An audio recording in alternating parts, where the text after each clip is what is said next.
Paz do Senhor, meus irmãos, esse quem vos fala é o pastor Charles Urri, e nesse dia eu quero compartilhar uma palavra do coração de Deus para o teu coração.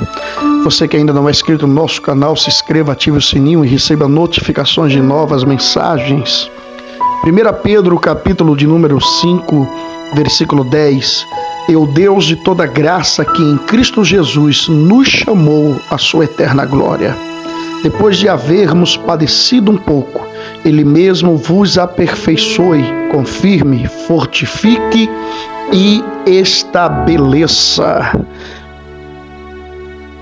Eu estava pensando aqui sobre o preço do chamado.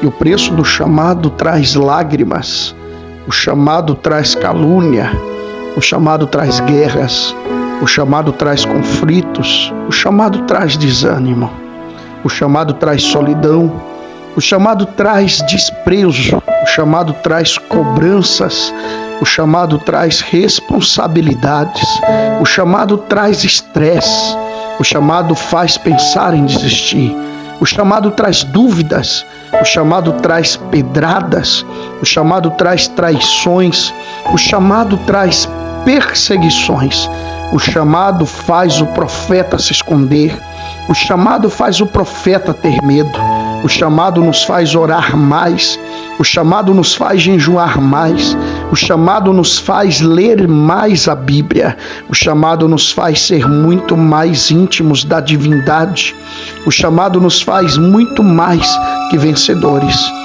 A Bíblia diz que temos, porém, esse tesouro em vasos de barro para que a excelência do poder seja de Deus e não da nossa parte. Antes de desistir do seu chamado, lembre-se de quantos estão de pé por uma palavra ou uma atitude sua. O seu propósito é ganhar almas, que possamos olhar para o alto, que de lá vem o nosso socorro. Não desista do seu chamado.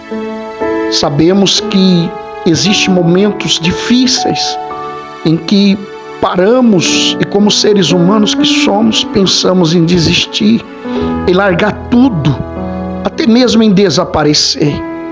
Mas lembre-se que existe alguém que está de pé por causa do seu chamado e por aquilo que Deus tem feito através da sua vida.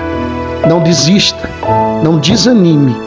Deus nunca te abandonou e não vai te abandonar. Quem te chamou foi Ele. Quem te escolheu foi Ele. Que Deus os abençoe.